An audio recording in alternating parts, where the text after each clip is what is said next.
Bismillahirrahmanirrahim. Assalamualaikum warahmatullahi wabarakatuh.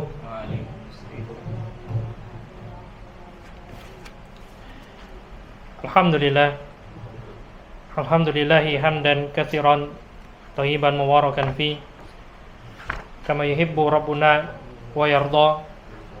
Asyhadu an la ilaha illallah wahdahu la syarikalah wa asyhadu anna Muhammadan abduhu wa rasuluh. Allahumma salli wa sallim wa zid wa barik wa an'im ala abdika wa rasulika sayyidina maulana Muhammadin wa ala alihi wa ashabihi wa man sara ala nahjihi wa kafa bihadihi ila yaumiddin. Amma ba'du. Para jamaah yang semoga dimuliakan Allah, para ikhwan dan akhwat, kaum muslimin dan muslimat yang semoga selalu dalam lindungan Allah tabaraka wa taala. Alhamdulillah, di pagi hari ini kita bermajelis sejenak untuk mempelajari kisah perjalanan hidup dari seorang manusia, seorang sosok, seorang tokoh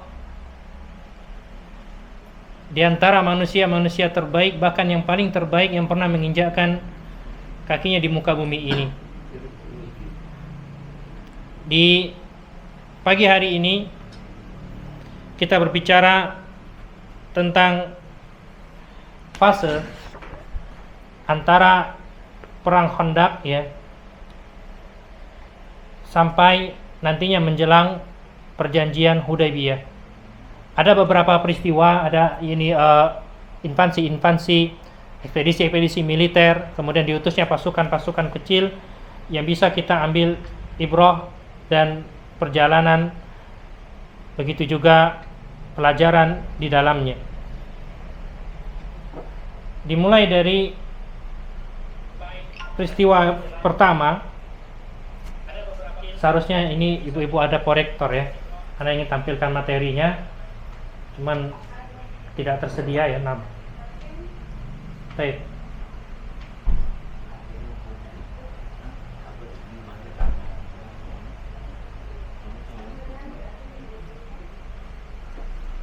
Bisa disediakan proyektor, Bu.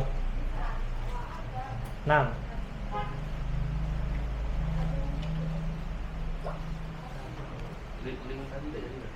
Ya, bentar, ini lagi dibuka.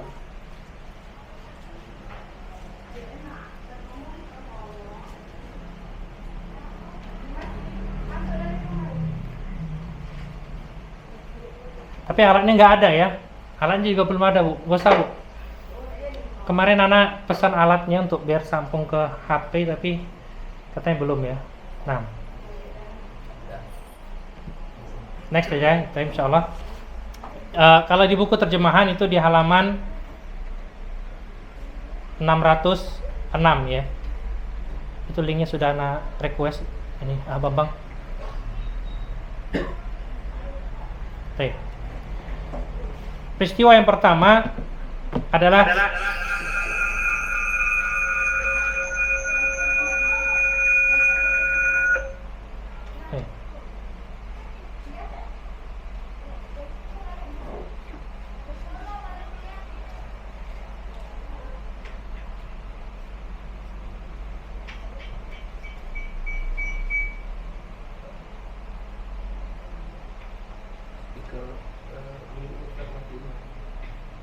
mati.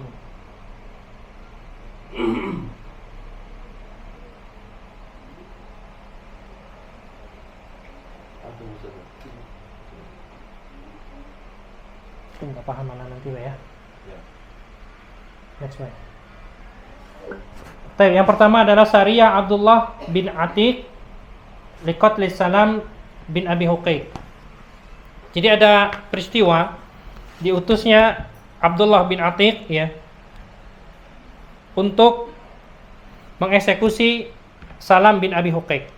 Nah, disebutkan sebelumnya Salam bin Abi Huqaiq ini namanya adalah Abu Rafi. Abu Rafi ini salah satu yang mencetus, ya, memprakarsai adanya kelompok Ahzab ketika di perang Khandaq tersebut. Dan Abu Rafi ini dikenal sebagai seseorang yang suka menyakiti Rasulullah SAW, bahkan membantu orang kalau ada yang mau menyakiti Rasulullah SAW. Dia donaturnya, ya. Donatur untuk apa? Untuk mengganggu dakwah Nabi Muhammad Sallallahu Alaihi Wasallam. Dia sering kasih donasi untuk kegiatan Ghatafan, untuk memerangi Rasulullah SAW. Begitu juga musyrikin Arab bil malil katsir, dan duitnya tidak sedikit, ya. Banyak dia sumbangkan hartanya untuk mencegah dan mengganggu dakwah Rasulullah Sallallahu Alaihi Wasallam. Maka sahabat Ansar kan terdiri dari dua unsur suku besar, suku Khazraj dan suku Aus, ya. Suku Khazraj ini berhasrat untuk menuntut balas kepada Abu Rafi ini, karena suku Aus sudah, ya, melakukan eksekusi kepada Ka'ab bin Ashraf. Nah, setelah selesai dari Bani Quraidah kemarin, mereka semuanya akhirnya dieksekusi mati karena pengkhianatan yang terjadi, ya. Suku Aus mereka mengejar ini Ka'ab bin Ashraf. Sedangkan suku Khazraj mereka mengincar Abu Rafi ini. Nah, maka Rasulullah Sallallahu Alaihi Wasallam di hadapan beliau, ya, kedua suku besar dari kalangan Ansar ini, mereka berlomba-lomba untuk melakukan, ya, kebaikan dan membuat puas hati Rasulullah Sallallahu Alaihi Wasallam. Dan Allah jadikan kedua suku ini, ya, menjadi golongan dari sahabat Ansar, bahkan golongan terbesarnya, dan Rasulullah SAW mengizinkan mereka untuk melakukan ekspedisi. Nah, tapi dengan syarat, kata Nabi SAW, alla yaqtulu walidan aw imra'atan. Jangan kalian membunuh anak-anak ataupun wanita, ya. Akhirnya perwakilan dari Khazraj keluar, cuma 5 orang, ya. Keluar pergi ke bentengnya Abi Rafi di Khaybar. Di Khaybar, di tanah Hijaz.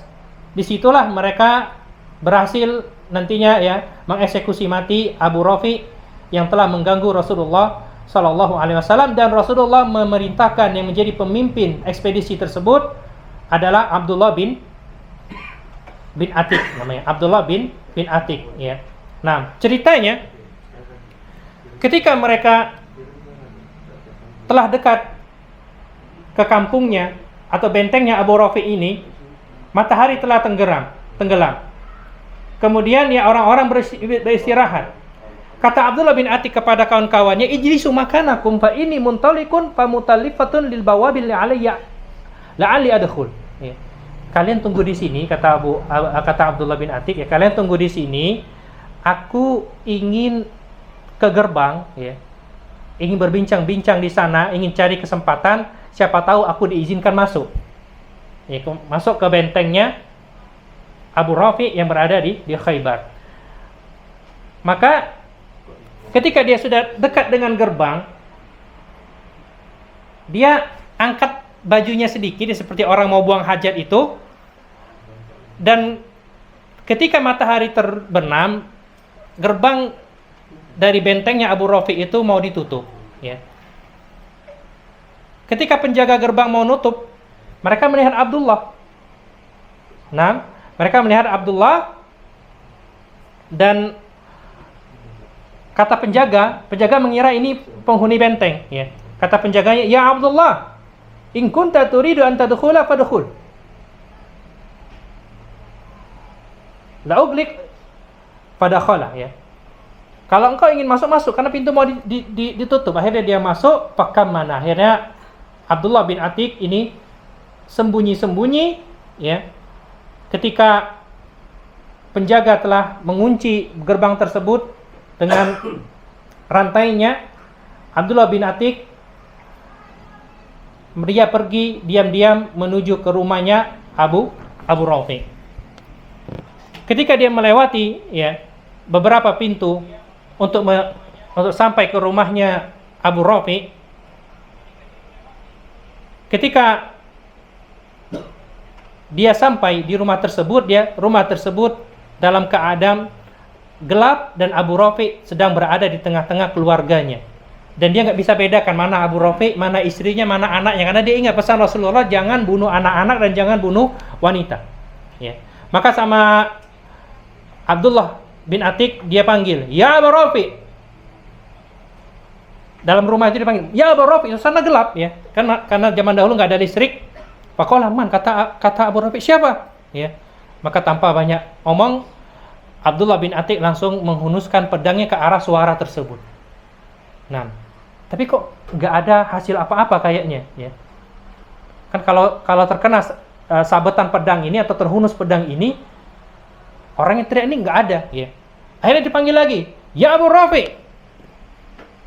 Maka suaranya berubah-ubah, kadang dari arah sini, dari arah situ, sampai akhirnya dikejar sama Abdullah bin Atik ini, sehingga Abu Rafi akhirnya dapat dan akhirnya dieksekusi, mati, dan anak serta istrinya Abu Rafi itu tidak tersakiti, bahkan tidak terganggu sama sekali. Ya, Abdullah bin Atik benar-benar menjalankan perintah Rasulullah SAW. Ya, akhirnya dia keluar dari rumah itu dan kelihatannya agak melemah ya ketika keluar, dan dia naik tangga atau melewati sebuah tangga, dia terjatuh di tangga itu sampai akhirnya kakinya terkilir. Ya. Akhirnya dia ambil imamah yang mengikat di kepalanya, diikatkan ke kakinya yang terkilir itu. Dia sambil nahan sakit keluar menjumpai kawan-kawannya yang menunggu di luar. Ya. Karena selesai misi mereka, Abu Rafi sudah tewas terbunuh. Akhirnya kembali kepada Rasulullah SAW. Ketika mereka datang ke Madinah, Nabi SAW melihat mereka dan Nabi mengatakan, aflahatil wujuh. Ini wajahnya cerah-cerah ya. Wajahnya wajah yang kayaknya berhasil mendapatkan sesuatu. Wahadatsu bima hadas, dan mereka menceritakan apa yang terjadi. Tsumma qala li Abdullah absid rijlak.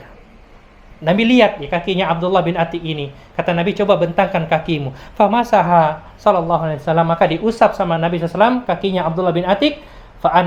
Faka'annahu lam yastakaha qat. Seakan-akan kaki itu enggak pernah sakit sebelumnya, sembuh seketika ya dengan usapan Rasulullah Sallallahu Alaihi Wasallam. Ya.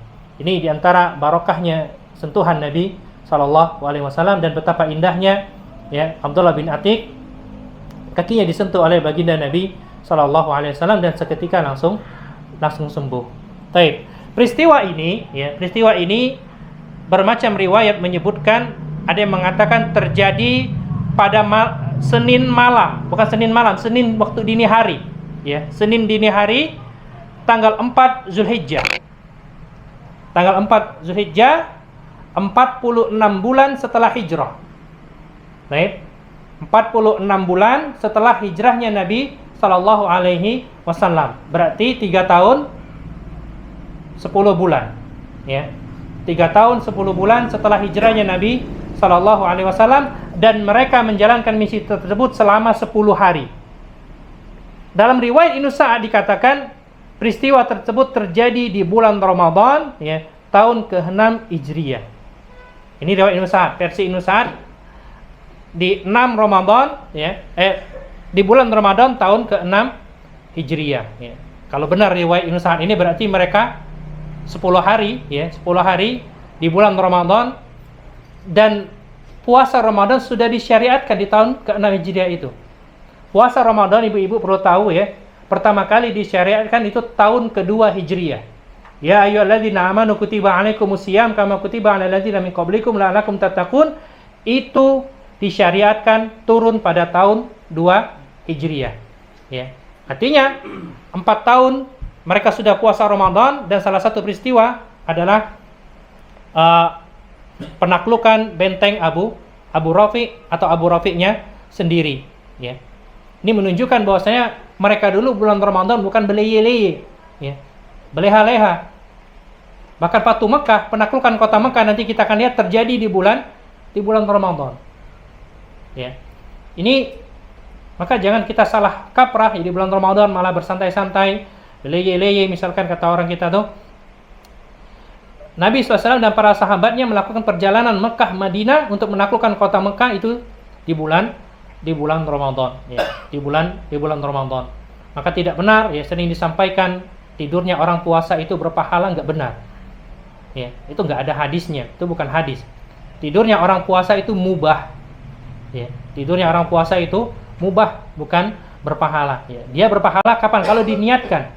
Dia tidur misalkan untuk agar kuat nanti tarawih, sholat malam, kuat agar dia berpuasa. Ya. Tapi bukan juga tidurnya orang yang malas-malasan. Karena gawat ini kalau didengar tidurnya orang yang berpuasa itu adalah pahala, ya didengar sama anak muda yang mageran, akhirnya dia puasa-puasa tiduran terus, ya. Nanti gawe lain gawenya tiduran terus, ya. Maka ini perlu kita koreksi bahwasanya bulan Ramadan, ya, bulan yang penuh berkah, bulan yang seharusnya umat Islam juga produktif di dalamnya, bukan malah bermalas-malasan, ya. Baik. Kemudian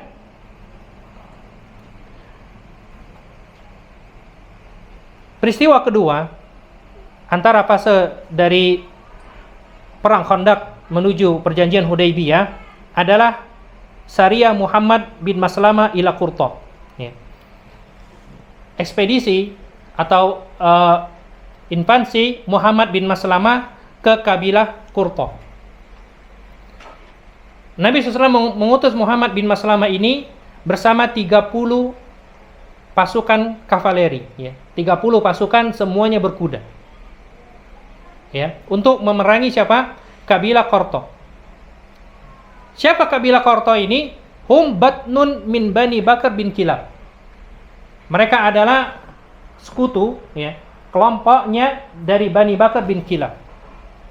Dan peristiwa ini terjadi pada 10 Muharram tahun ke-6 Hijriyah. Tahun ke-6 Hijriyah.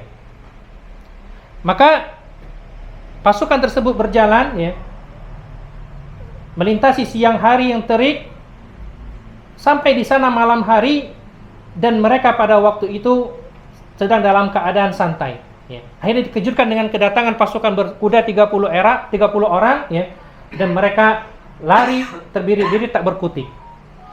Pasukan kaum muslimin berhasil menewaskan 10 orang di antara mereka, ya. Dan sisanya itu lari. Sisanya itu lari. Dan dari ini kaum muslimin mendapatkan rampasan perang sebanyak ini beberapa ekor unta dan juga kambing-kambing ternak mereka. Ada kisah yang unik, ya. Dalam perjalanan pulang, pasukan Muhammad bin Maslama ini bertemu dengan Sumamah bin Asal Al-Hanafi. Sumamah bin Asal Al-Hanafi ini adalah pemimpinnya Bani Hunaifah. Ketika mereka sedang perjalanan menuju pulang ke Madinah, ketemulah dengan Sumamah bin Usal ini, ya. Akhirnya ditawan. Padahal tidak kenal siapa Sumamah ini. Ditawan, ya. Kemudian dibawa ke Madinah, diikat di tiang Masjid Nabawi.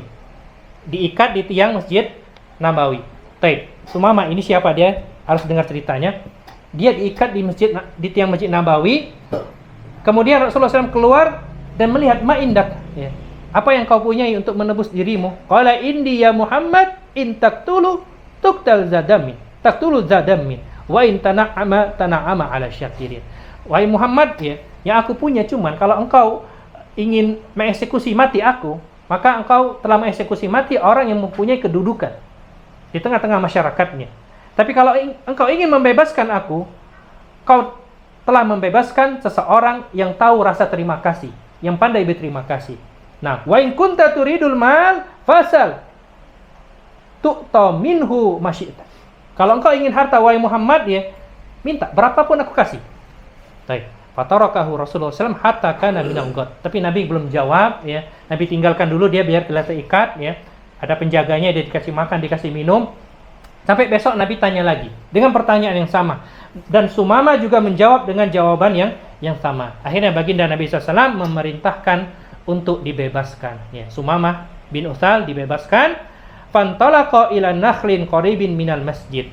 Maka Sumamah pergi ke sebuah pohon kurma yang ada sumber air di dekat Masjid Nabawi, ya. Faktasala summa dakhala al-masjid wa talafaza bisyahadatain. Dia mandi di sana sumber air itu, kemudian masuk masjid lagi dan bersaksi asyhadu an la ilaha illallah wa asyhadu anna Muhammadar Rasulullah, ya. Wa dzakara Rasul sallallahu alaihi wasallam anna wajhahu asbaha ahabbal wujuh ilaihi wa anna dinahu asbaha ahabbad dina kullahu ilaihi wa anna baladahu asbahat ahabbal bilad kulliha ilaihi ba'da an kana dzalika kulluhu abghadul asya ilaihi.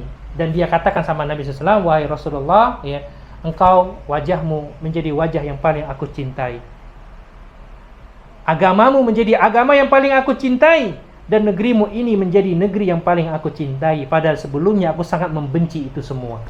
Kata Sumamah bin Utsal.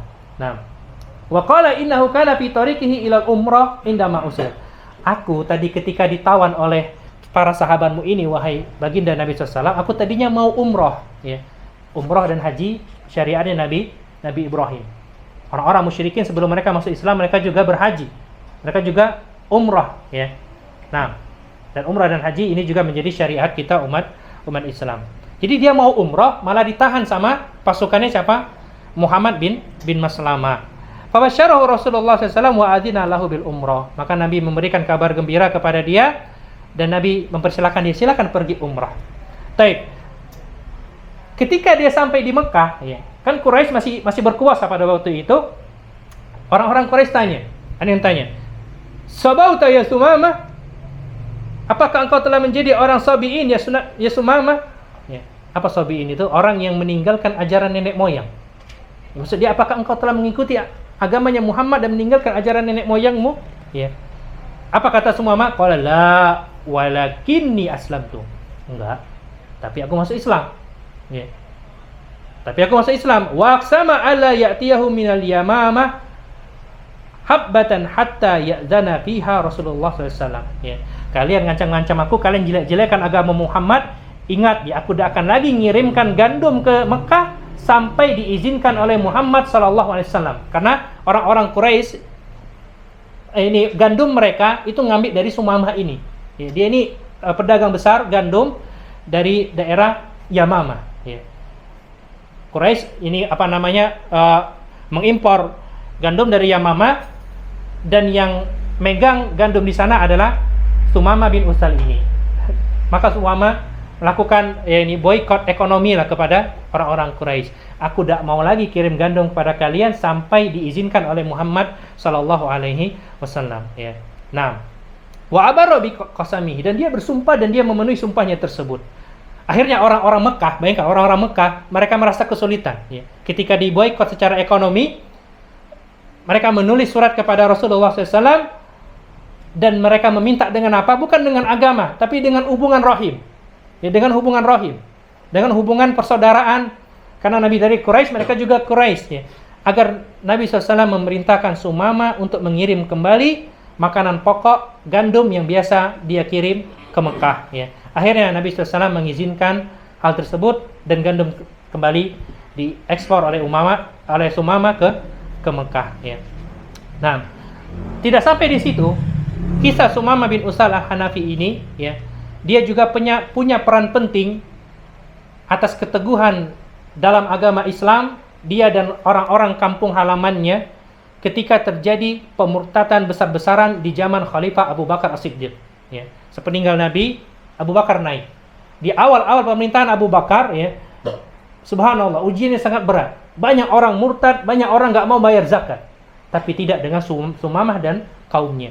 Disebutkan mereka berjumlah 3.000 orang, ya, semuanya tetap bertahan di atas Islam di saat orang-orang sekitar kampung mereka itu beramai-ramai murtad di zamannya Abu Bakar As-Siddiq. Ya. Ini bayangkan bagaimana Sumamah bin Utsal yang tadinya memusuhi Nabi, kemudian berbalik, ya, menjadi sangat kuat dalam memegang agamanya Nabi Muhammad sallallahu alaihi wasallam. Maka Imam Ibnu Hajar di dalam Fathul Barinya, ya, mengatakan di kisah Sumamah ini ada beberapa faedah yang bisa kita pelajari. Yang pertama, bolehnya mengikat orang kafir di masjid. Ya, bolehnya mengikat orang kafir di masjid. Nah, kemudian bolehnya berbuat baik kepada tawanan orang kafir. Bolehnya berbuat baik kepada tawanan sekalipun itu orang kafir. Nah, kemudian, ya,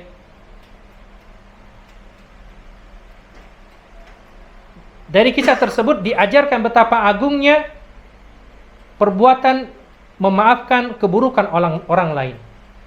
Nah, Karena Sumamah ya, dia bersumpah bagaimana yang tadinya dia sangat membenci agama Nabi Muhammad SAW, sangat membenci Nabi Muhammad SAW, dalam seketika benci itu berubah jadi cinta. Karena apa? Karena perbuatan baik Nabi Muhammad SAW kepada dia. Ya. Kebaikan Nabi kepada dia, maka dia balas dengan kebaikan juga. Nah, kemudian ya, dari kisah ini juga sebagian ulama mensyariatkan orang non muslim yang baru masuk Islam itu disunahkan bagi dia untuk mandi ya.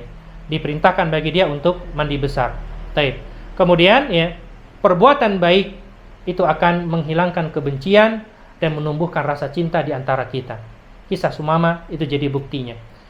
Kemudian orang kafir ya, kata Imam Ibnu Hajar, kalau dia ingin melakukan amalan baik kemudian dia masuk Islam, maka disyariatkan bagi dia untuk melanjutkan niat baiknya ketika dia masih kafir tadi. Ya, ketika dia masih kafir tadi. Baik. Kemudian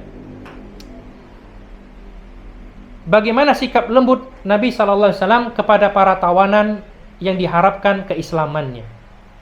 Nah, karena ada maslahat untuk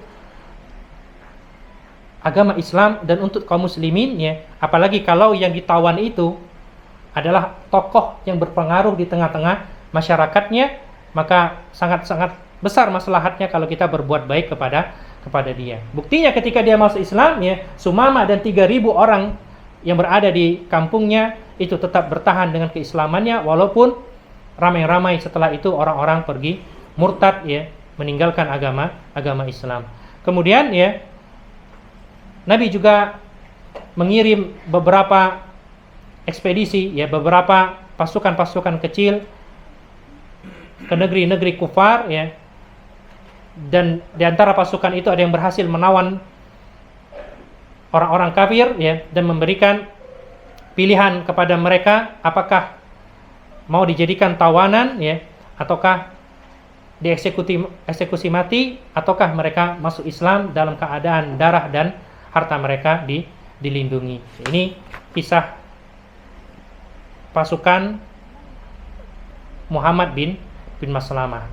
Baik, ini peristiwa yang kedua. Peristiwa yang ketiga, perang Bani Lihyan. Perang Bani Lihyan. Baik. Siapa Bani Lihyan? Ibu-ibu coba ingat ya. Kisah setelah perang Uhud. Setelah perang Uhud, yang kalah siapa perang Uhud, Bu? Hah? Kaum muslimin. Ya. Orang-orang kafir Quraisy masih petantang-petenteng sekitar Uhud. Baik. Maka Rasulullah SAW juga tidak ingin kalah, karena sejatinya umat Islam juga tidak kalah 100%. Ya. Pembesar-pembesar umat Islam masih hidup semua pada waktu itu. Ya, Hamzah tewas, syahid Hamzah. Nah, Nabi mengirim beberapa utusan pada waktu itu, salah satunya ke ekspedisi ke daerah peristiwa Roji. Ya. Nabi mengirim beberapa sahabat, di antara yang dikirim adalah Hubaib bin Adi. Hubaib bin Adi dan kawan-kawannya dikirim ya. Yang Hubaib bin Adi ini akhirnya ditawan sama orang-orang dari Bani Lihyan ini yang mereka berkhianat. Jadi ceritanya Bani Lihyan ini ya, ketika selesai perang Uhud itu mereka kirim utusan kepada Nabi SAW. Mereka minta diajarkan agama Islam. Maka Nabi kirimlah 10 orang para sahabat yang mereka diantaranya ahlul Quran. Jadi kirim ke tempat Bani Lihyan ini untuk mengajarkan kepada mereka agama Islam. Tapi sampainya di sana mereka dieksekusi mati, ditipu ya, kemudian dibunuh. Sisa 2 orang ya, salah satunya adalah Hubaib bin Adi dijadikan tawanan dan dijual ke Mekah. Ya. Hubaib bin Adi dijual di Mekah, kemudian dia dieksekusi mati di Mekah oleh Abu Sufyan yang saat itu masih musyrik ya, bersama dengan orang-orang kafir Quraisy yang lainnya. Kisah Hubaib yang sangat terkenal ini ada 2. Pertama, ketika Abu Sufyan tanya kepada Hubaib, "Ya Hubaib, ayasurruka anna Muhammadan fi mawqi'ika hadha wa anta tajlisu baina ahlika." Wahai Hubaib, ini kau mau dihukum mati ini, ya. Coba engkau pikirkan, mau nggak aku tawarkan Muhammad yang sekarang di sini dieksekusi mati, dan engkau sekarang duduk di rumahmu bersama dengan keluargamu. Mau nggak engkau kayak gitu? Ya, ditawarkan sama Abu Sufyan. Bisa bentuk penawaran, bisa juga ini bentuk ejekan kepada Hubayb. Ya Hubayb, lihat Muhammad sekarang lagi duduk-duduk dengan keluarga yang kau siap dieksekusi mati gara-gara membela Muhammad SAW. Apa kata Hubayb? Ya, wallahi lan ardo. Demi Allah, aku tidak akan ridho. Ya, Muhammad tertusuk duri, sedangkan aku duduk santai-santai di dalam rumahku. Ya. Sekedar tertusuk duri saja aku nggak ridho. Kalau Muhammad terkena duri, apalagi kalau dia sampai dieksekusi mati. Kemudian Hubayb, ya, ketika dieksekusi mati itu yang kedua, dia minta izin untuk sholat. Ya, dia minta izin untuk sholat. Dan dialah Muslim pertama yang sholat 2 rakaat sebelum dieksekusi mati oleh orang kafir Quraisy. Namanya Hubayb bin Adi. Dia katakan, laula anni khiftu an tadhunnu annati khifatal maut la ataltu salati. Kalau bukan aku takut kalian menyangka aku ini takut mati, ya, aku akan panjangkan sholatku. Aku cuma ingin sholat, bukan karena takut mati. Akhirnya Hubayb ini dieksekusi mati, ya. Jasadnya terbaring di tempat eksekusi tersebut, ya, tapi tidak ada yang bisa menyentuh jasad tersebut karena Allah mengirimkan pasukan lebahnya, ada yang meriwayatkan pasukan lalatnya untuk setiap orang-orang Quraisy yang coba meraih jasad Hubayb bin Adi, ya, sehingga jasadnya tidak tersentuh pada waktu itu.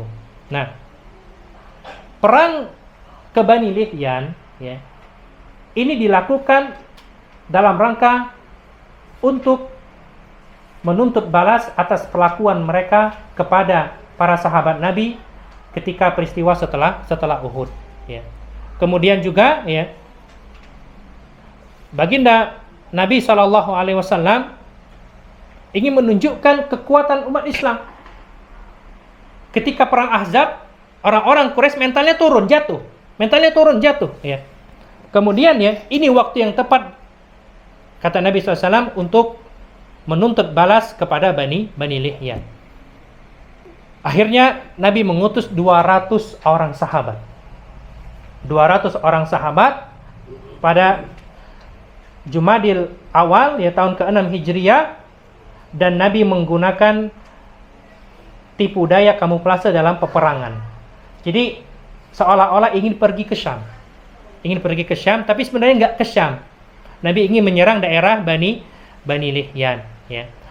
Ketika sampai di sana, Nabi kasihan dengan para sahabatnya. Para sahabat dibiarkan istirahat dahulu. Kemudian Nabi SAW mendoakan kebaikan untuk mereka.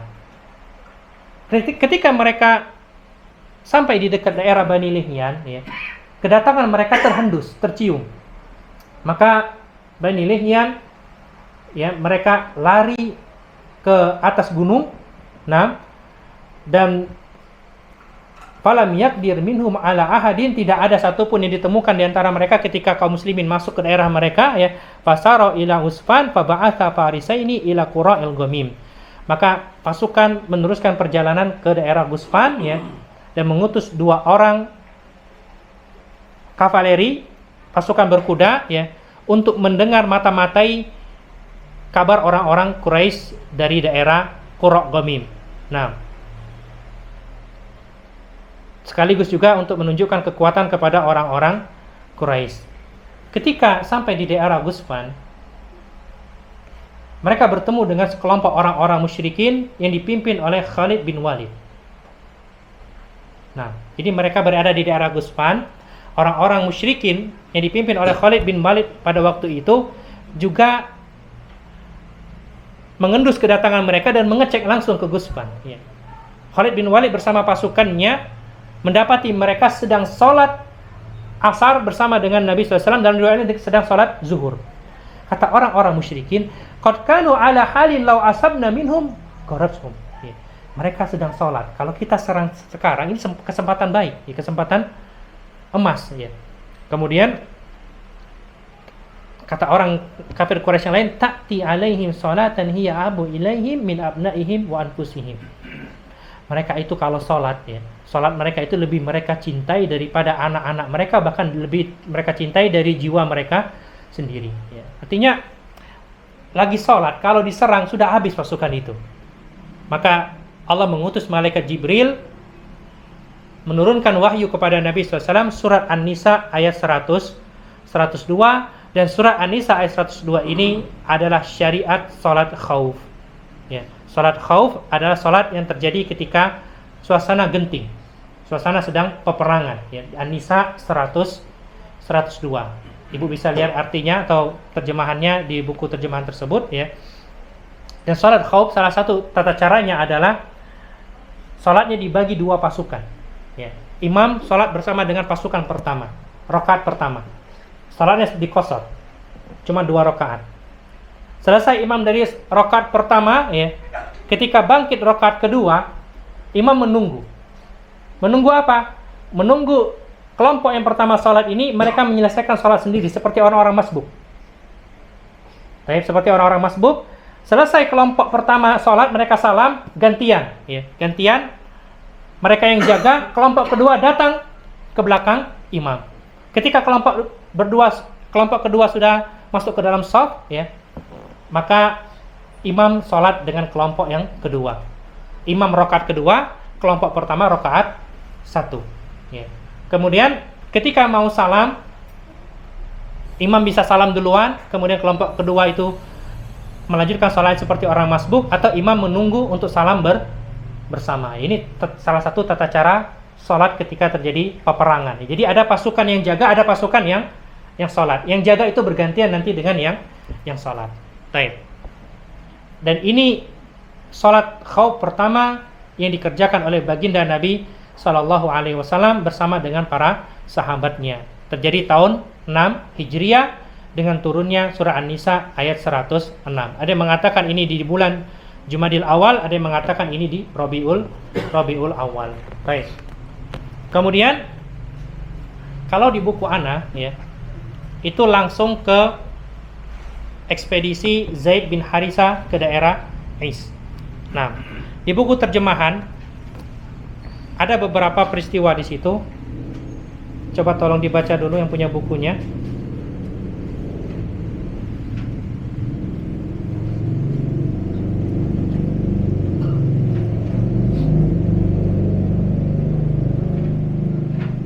Mulai dari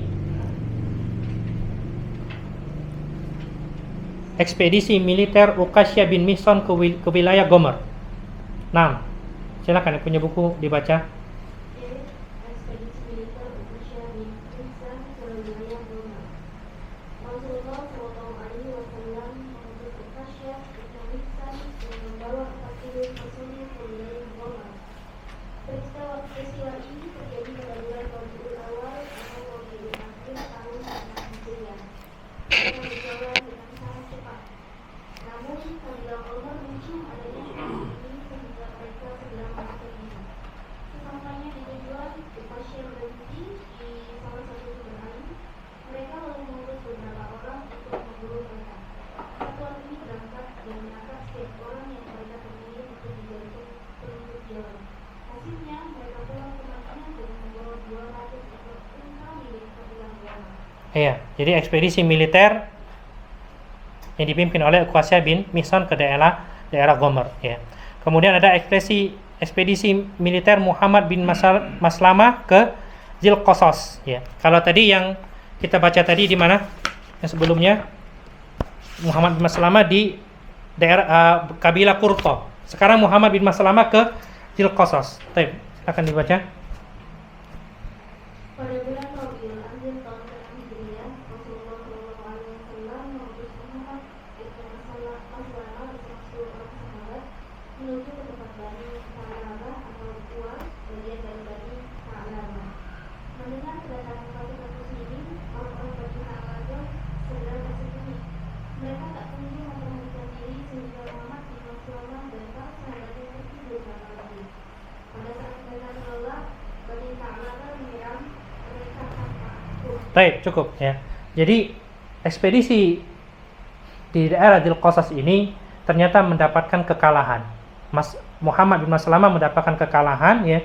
Karena kenapa? Bani Sa'labah ini ternyata sudah tahu kedatangan Muhammad bin Maslamah dan pasukannya, sehingga mereka nyumput sembunyi, ya. Sampai akhirnya Muhammad bin Maslamah dan kawan-kawannya itu 10 orang jumlahnya tertidur karena kecapean, ya, diserang tiba-tiba. Semuanya gugur tewas pada waktu itu kecuali Muhammad bin Maslamah sendiri, ya. Dia terluka parah. Karena dia terluka parah, orang-orang Bani Sa'labah mengira dia juga ikut tewas. Kemudian, ya, ada salah seorang dari Bani Sa'labah melintas ke jenazah pasukan kaum muslimin tersebut. Dia melihat pemandangan tragis itu, dia ucapkan inna lillahi wa inna ilaihi raji'un, ya. Dia mau pergi. Ketika dia mau pergi, tiba-tiba ada suara, seperti ada suara orang yang masih hidup, ya. Dia kaget. Dia cari-cari, ternyata itu suara rintihannya Muhammad bin Maslamah. Muhammad bin Maslamah sudah bersimbah darah, ya, di antara jenazah kawan-kawannya. Akhirnya Muhammad bin Maslamah digotong, dibawa ke rumahnya orang tersebut. Dikasih makan, dirawat, dikasih minum, ya. Setelah itu baru diantarkan ke Madinah. Ternyata laki-laki ini adalah seorang muslim. Gara-gara peristiwa ini, Nabi SAW mengutus Abu Ubaidah ibn Jarrah untuk memimpin 40 pasukan, ya, ke Bani Sa'labah. Ketika sampai di Bani Sa'labah, tidak ada satu orang pun yang ditemukan di sana. Mereka meninggalkan harta binatang ternak mereka dan kambing-kambing, semuanya ditinggalkan.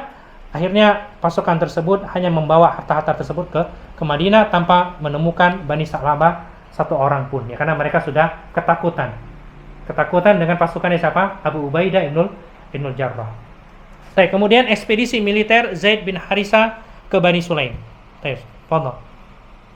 Pada bulan Rabiul Akhir tahun ke-6 Hijriah, Rasulullah SAW mengutus rombongan pasukan di bawah pemimpin Zaid bin Harisah ke tempat Bani Sulaim. Mereka terus berjalan hingga sampai di wilayah Jamud. Itu pasukan muslimin bertemu dengan seorang perempuan dari suku Zainab yang bernama Fatimah al-Zainab. Mereka menangkapnya dan memintanya untuk menunjukkan tempat-tempat Bani Sulaim. Di tempat-tempat itu mereka mendapatkan binatang-binatang ternak, kambing, juga tawanan.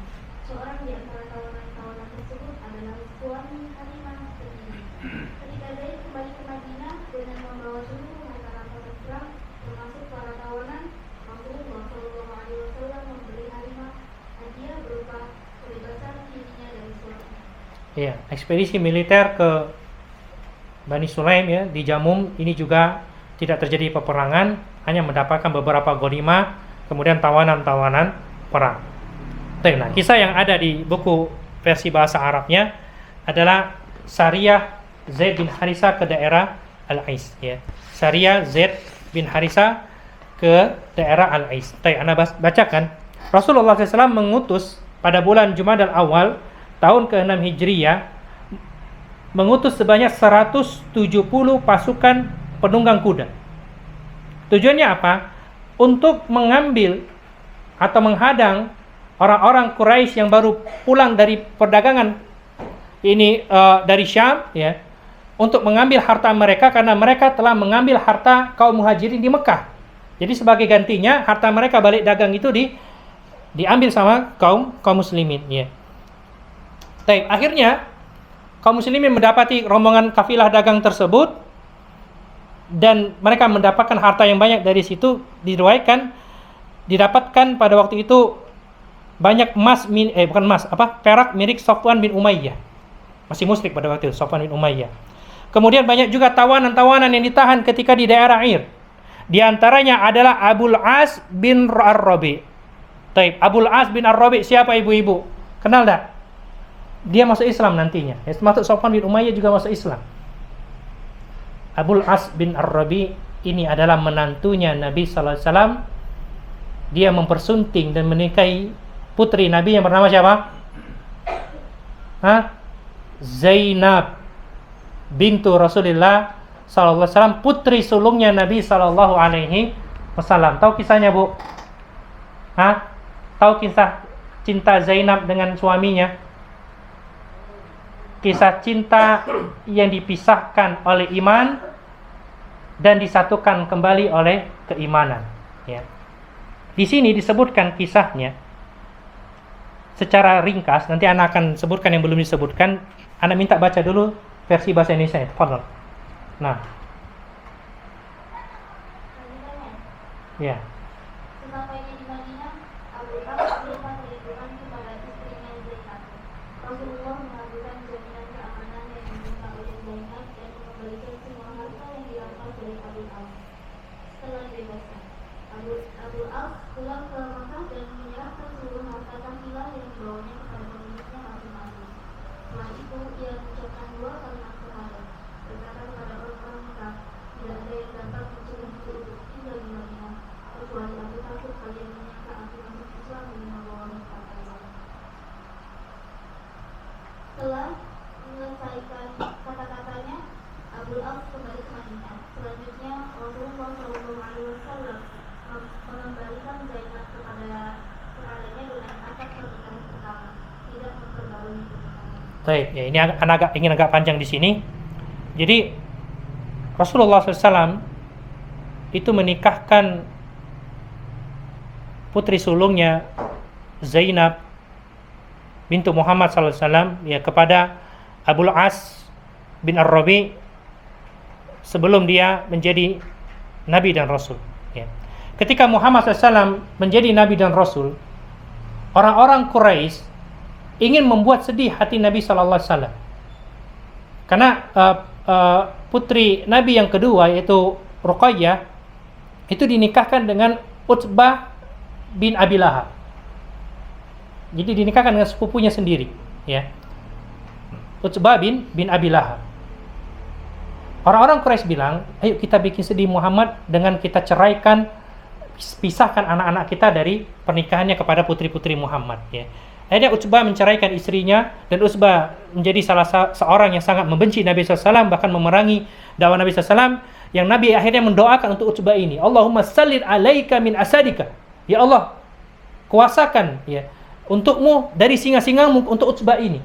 Dan Utbah akhirnya tewas ya ketika dia sedang berburu, dia diterkam oleh singa gurun dan jasadnya nggak pernah ditemukan lagi semenjak dia diterkam tersebut.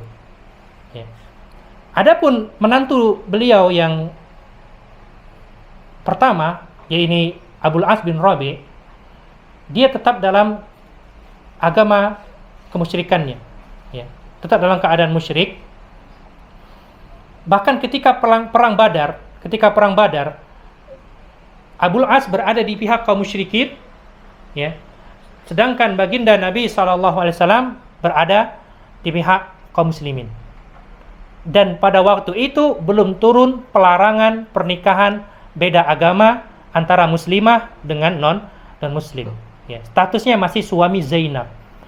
Bayangkan betapa pedihnya hati Zainab ketika menyaksikan suami sendiri harus melawan ayah sendiri.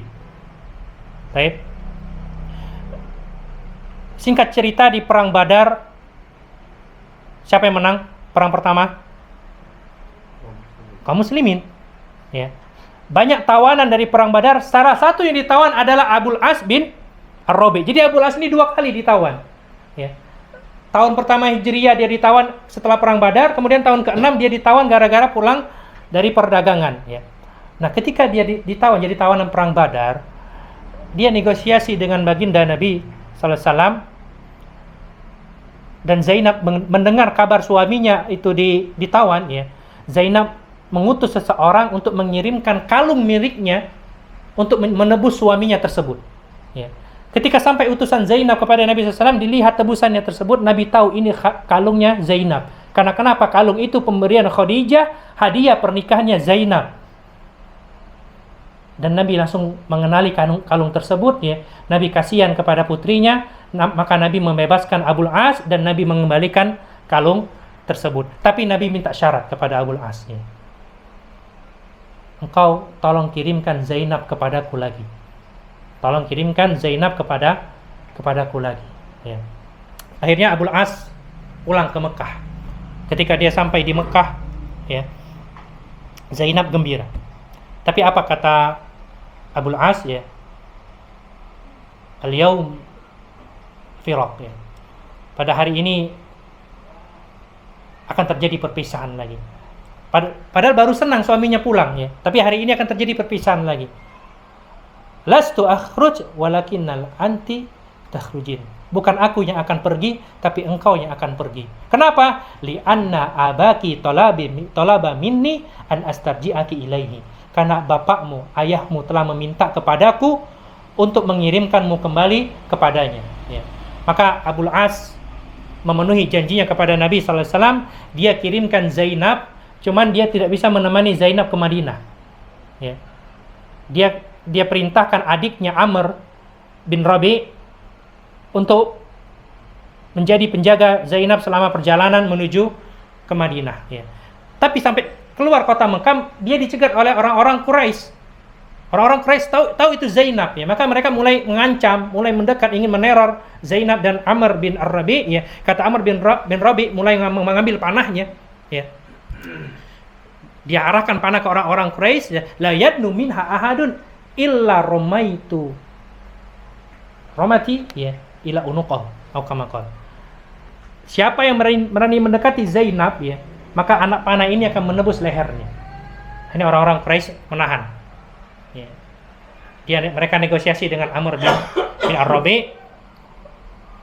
Kata Abu Sufyan pada waktu itu, wahai Amr, perbuatanmu ini ya akan membuat kita hina di mata orang-orang Arab. Engkau tahu kekalahan kita di perang Badar. Kalau engkau keluar bawa Zainab ke Madinah, itu sama saja engkau menginjak-injak muka kami di hadapan orang-orang Arab. Tapi engkau pulang dulu sebentar sama Zainab ya. Nanti kalau keadaan sudah kondusif, pergilah di waktu orang-orang nggak lihat kalau kalian membawa Zainab ke Madinah. Akhirnya Zainab pulang sebentar ya. Selang beberapa hari akhirnya Zainab dikirim ke Madinah, dan sampailah Zainab kepada Nabi SAW, dan itu peristiwa terjadi di tahun kedua Hijriyah ya, atau awal-awal tahun kedua Hijriyah. Dan seketika itu Zainab pisah dengan suaminya, tapi cinta itu tetap ada di dalam jiwa ya. 6 tahun berselang, Zainab mendapatkan kabar Abul As kembali ditawan di Madinah. Maka Zainab minta perlindungan kepada Nabi SAW, dan Zainab memberikan perlindungan tersebut untuk Abul As ya.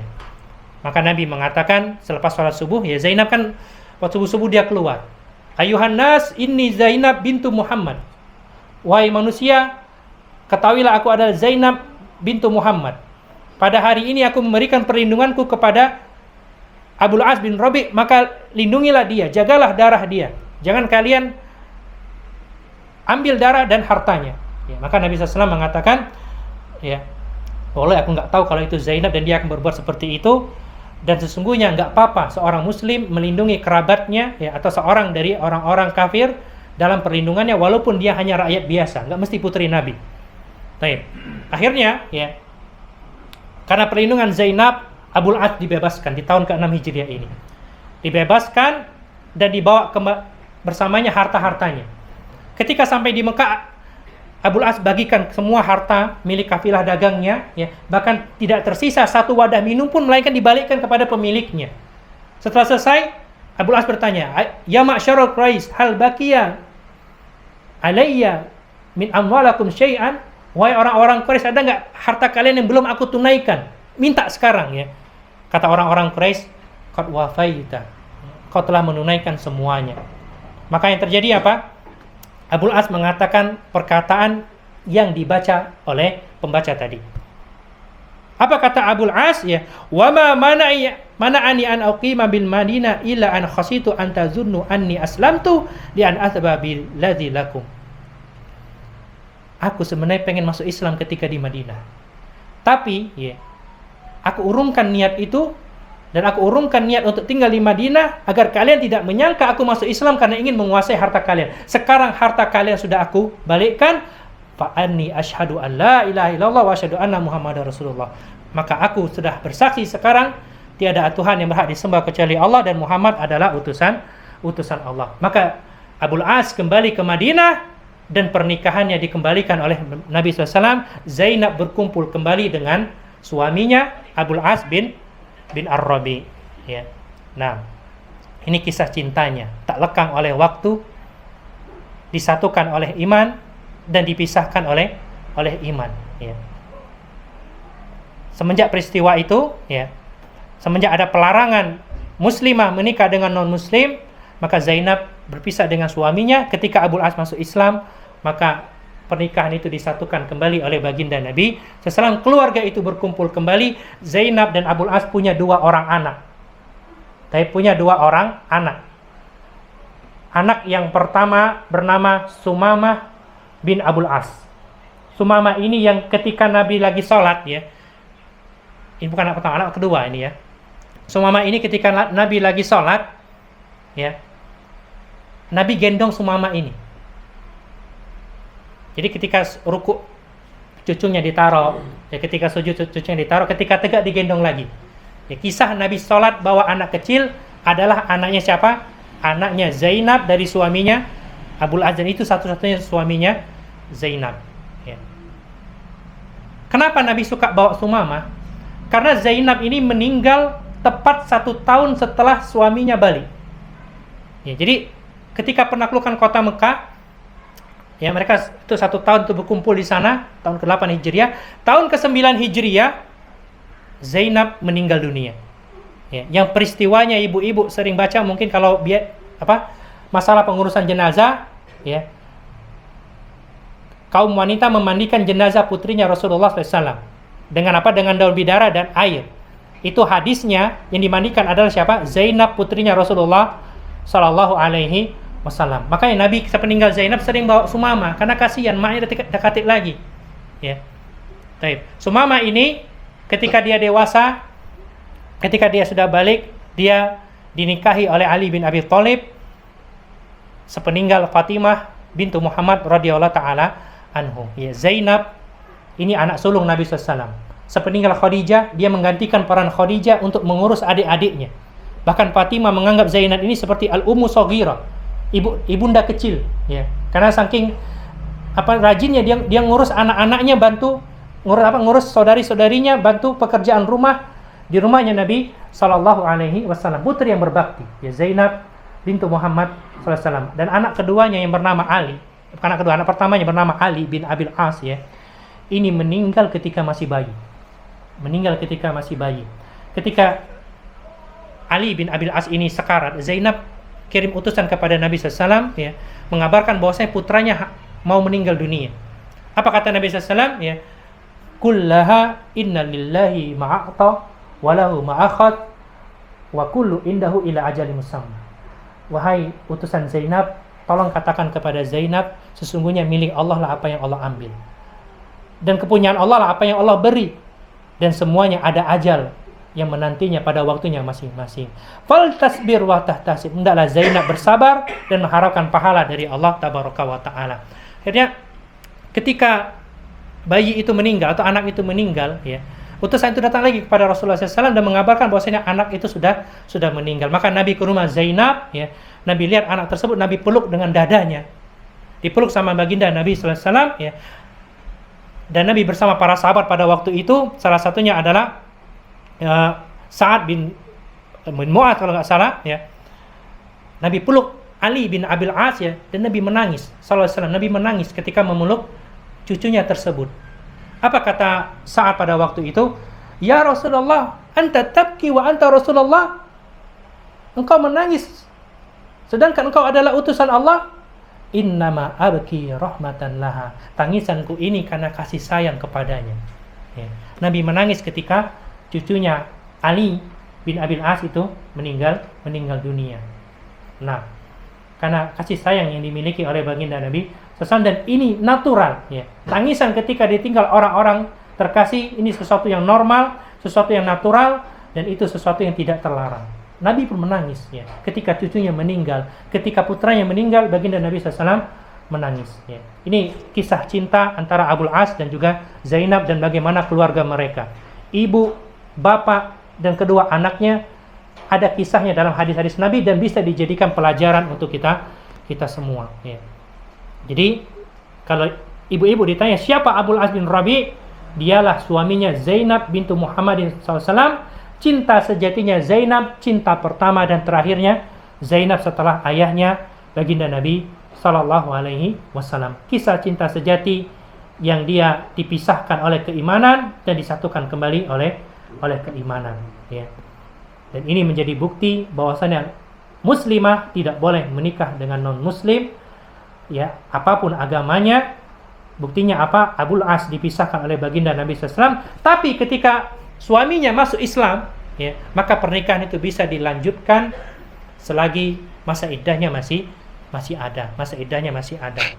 Adapun kisah Abul As bin Rabi ini, ya, dia dikembalikan lagi kepada istrinya Zainab oleh baginda Nabi SAW setelah 6 tahun berpisah lamanya, ya. 6 tahun Zainab menanti keislaman Abul As bin Rabi dan dia mendapatkan buah manis tersebut.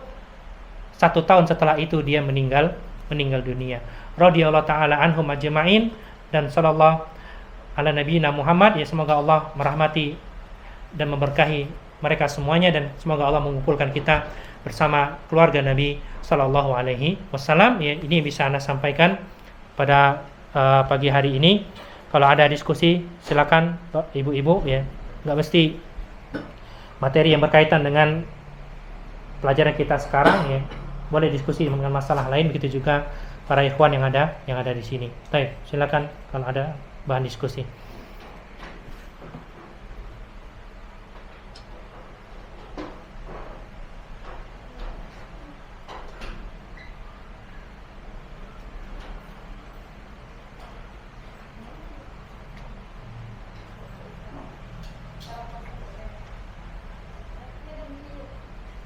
Tapi masalah puasa nggak apa-apa. Tapi ikhwan mungkin ada.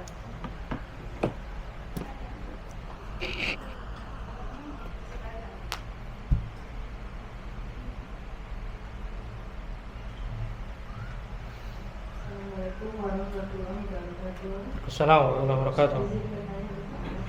Ustaz, salat tarawih itu apa bedanya dengan salat lain? Terus apakah ada minimal rakaat atau maksimal rakaatnya, Ustaz? Dan selama Ramadan ini apabila kita telah mengerjakan tarawih, apakah kita masih bisa mengerjakan salat tahajud? Mungkin yang Ustaz. Iya. Salat tarawih itu dikerjakan oleh baginda Nabi Sallallahu Alaihi Wasallam. Ya. Di masa Nabi Sallallahu Alaihi Wasallam, para sahabat itu salat sendiri-sendiri dengan imam masing-masing di masjid. Baik.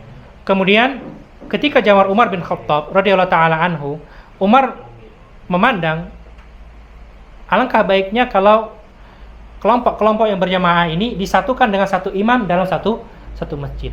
Sehingga semenjak zaman itu jadilah salat tarawih seperti yang dipraktekkan zaman kita sekarang.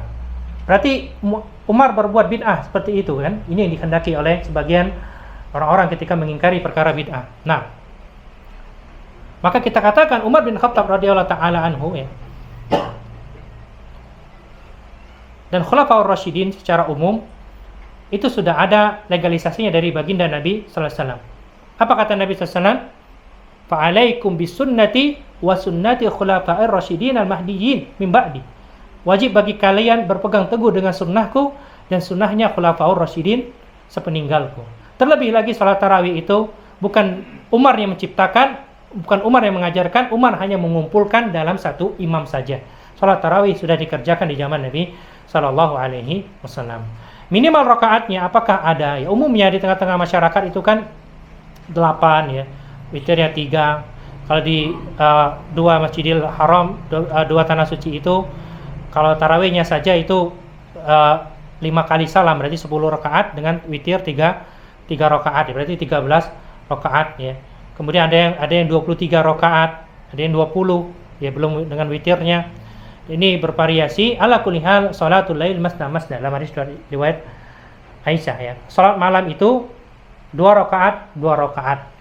Dan witir adalah salat yang ganjil sebagai penutup salat malam. Ketika di bulan Ramadan, ya, qiyamul Ramadan yang khusus itu namanya salat tarawih. Dikerjakan setelah salat Isya umumnya. Kemudian ada qiyamul lail yang umum juga seperti salat tahajud selepas orang bangun tidur. Ya. Nah, kemudian ada salat witir. Kalau kita sudah salat tarawih sebelum kita tidur, kemudian kita bangun, ya, ingin tahajud, maka diperbolehkan kita sholat tahajud lagi, sholat malam lagi. Namun kalau sudah witir ketika sholat tarawih, maka jangan witir lagi ketika tahajud. Ya. La witrani fil lail, kata baginda Nabi SAW. Tidak ada 2 kali sholat witir dalam satu malam. Jadi kalau sudah sholat witir ketika tarawih, maka ketika sholat malam tidak perlu lagi mengerjakan sholat witir. Cukup sholat tahajudnya saja atau sholat malamnya saja. Ini berkaitan dengan sholat tarawih, ya. Ibu-ibu yang semoga dimuliakan Allah tabaraka wa taala. Baik. Ada lagi?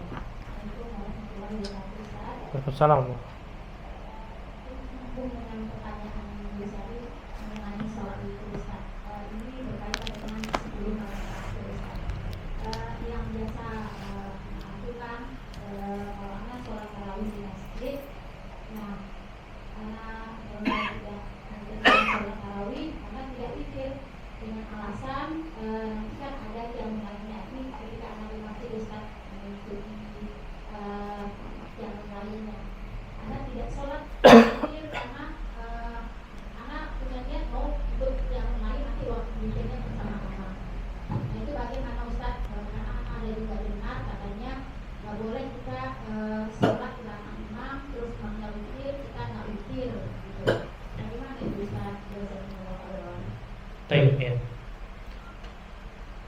Dalam ini ya ada hadis Nabi sallallahu alaihi wasallam, man shallal ma'al imam hatta yansarif kutiba lahu qiyamul lail kullah. Barang siapa yang salat bersama dengan imam sampai selesai, maka ditulis baginya ganjaran pahala salat semalam suntuk. Ya, jadi untuk yang ikut salat berjamaah di masjid sangat-sangat dianjurkan untuk menyelesaikan salat bersama dengan imam plus witirnya. Karena hatta yang sorif sampai imam selesai itu sampai selesai sholat witir maksudnya. Agar kita dapat ganjaran pahalanya apa? Sholat semalam suntuk. Ya. Rugi kalau kita kehilangan keutamaan tersebut. Kita kan pengen cari pahala yang banyak-banyak, ya kan? Ya, pahala tarawih kita dapat, pahala witir kita dapat, plus pahala sholat semalam suntuk. Nanti kalau kita mau tahajud lagi, imamah lagi dengan suami mungkin atau dengan anak mungkin, ya kan? Maka silakan tahajud lagi berjamaah, nggak apa-apa, tapi jangan sholat witir lagi karena kita sudah sholat witir bersama imam. Ya. Terlebih di antara adab sholat berjamaah, tak kala imam sholat kita tidak ikut sholat di dalamnya, maka ini akan jadi fitnah di tengah-tengah kaum muslimin. Pernah terjadi di zaman Nabi SAW, ya, ada 2 orang dari luar kota Madinah datang ke Masjid Nabawi SAW. Orang-orang sholat, ya. 2 orang ini nggak sholat. Ketika selesai salat ditanya sama Nabi sallallahu alaihi wasallam, "Ma mana'akuma alla tusalliya ma'al qaum?" Kenapa kalian tidak salat bersama orang-orang lain? Apa kata mereka? "Ya Rasulullah, qad shallaina fi rihalina." Wahai Rasulullah, kami sudah salat di perjalanan tadi. Maka Nabi katakan, kalau kalian datang ke masjid, ya, adalah salat bersama dengan kaum yang ada di masjid, ya. Walaupun salat yang kedua itu bagi dia adalah sunnah karena kewajiban sudah dikerjakan tadi, tapi dia dapat pahala mengerjakan, ya, salat yang kedua itu salat sunnah. Hikmahnya apa? Di antara hikmahnya adalah agar tidak terjadi fitnah di tengah-tengah kaum muslimin. Itu si pulang pegawai dia duduk-duduk di masjid sembahyang tidak, ya kan? Apalagi kalau misalnya ibu-ibu jilbab lebar bercadar salat witir tidak, ya, aku kan tidak tahu, ya kan? Seperti itu.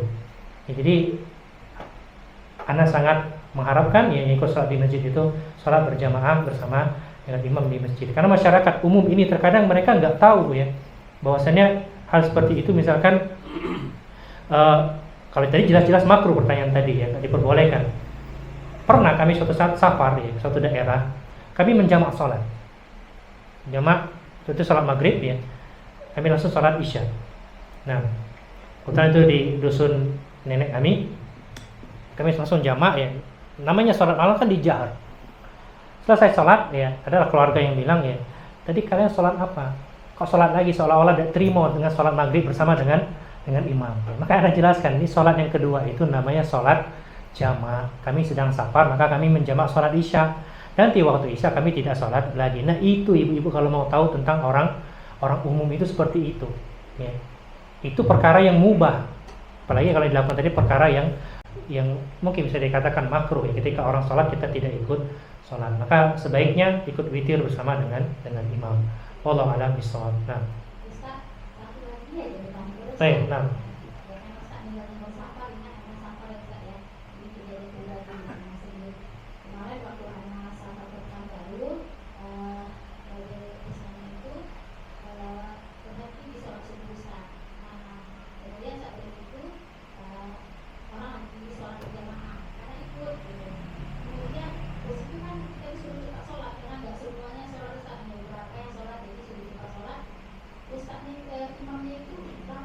Ustaz membaca ayat itu juga, sementara laksonnya bunyi anak itu sholat anak berjamaah, sholatnya beda.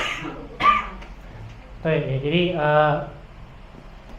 dia melakukan i'tizal, ya, memisahkan diri dari imamnya. Apa Ustaz tadi? Dan alasan anak memisahkan itu karena itu sepertinya bukan imam dadakan gitu yang ada, dan dari makhraj al-fatihah dia, tajwidnya salah kalau Ustaz, jadi itu alasannya juga. Baik, ya. Nah, masalah bacaan imam ini PR kita semua ya. Karena adalah imam itu paling tidak tahu bacaan rukun seperti Al-Fatihah itu benar bacaannya. Tapi kalau surat pendeknya dia salah ya, dia keliru, anggap saja dia nggak baca surat tersebut. Tapi kalau Al-Fatihah itu fatal ya. Nah, terkait memisahkan diri dari imam tadi ya, memang ini sesuatu yang tidak diperkenankan ya. Tapi kondisi kita sedang safar, seharusnya yang kita lakukan pada waktu itu, karena kita ashabul a'dzar, mungkin kita mengakhirkan sholat menjadi jamak takhir, atau kita sholat di atas kendaraan menurut pendapat yang membolehkan sholat di atas kendaraan di zaman seperti sekarang ini ya, karena bus-bus itu bisa berhenti, kemudian nggak mau berhenti, terkadang juga kereta ekonomi misalkan itu tidak ada musholanya, lain kalau kereta malam itu ada musholanya, maka nggak apa-apa kita sholat wajib di atas kendaraan kalau kondisinya seperti itu ya. Karena hukum asal sholat wajib itu sebenarnya harus turun, tapi kalau tidak memungkinkan berhenti dan nunggu kendaraan itu berhenti, sudah habis waktu jamak kedua sholat, maka boleh kita sholat di atas kendaraan karena menjaga ini keharaman waktu, dalam artian tidak boleh sholat di luar dari waktunya.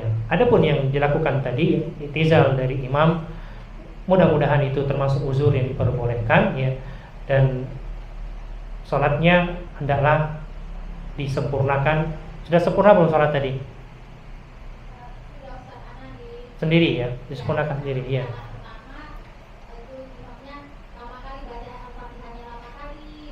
Iya. Baik. Iya. Mudah-mudahan itu termasuk uzur yang diperbolehkan ya. Karena pernah di zaman Nabi SAW, Mu'adz bin Jabal mengimami sholat kepanjangan ya. Tapi bukan karena bacaannya jelek, tapi kepanjangan. Sholat Isya, rakaat pertama baca Al-Baqarah. Itu bayangkan ya. Sholat Isya, rakaat pertama baca Al-Baqarah. Sementara orang di kampung itu kebanyakan mereka pekerja keras lah. Malam itu waktu mereka istirahat ya. Ketemu imam sholat Isyanya, rakaat pertama surat Al-Baqarah. Sebagian mereka ada yang melakukan i'tizal. I'tizal itu memisahkan diri dari imam, dan mereka melaporkan hal itu kepada Nabi SAW, dan Nabi menegur Mu'adz bin Jabal gara-gara hal tersebut dan tidak menegur orang-orang yang memisahkan diri dari sholatnya. Wallahu a'lam bishawab ya, mudah-mudahan itu termasuk uzur yang diperbolehkan ketika memisahkan diri dari imam yang seperti itu. Nah, satu lagi taib ya.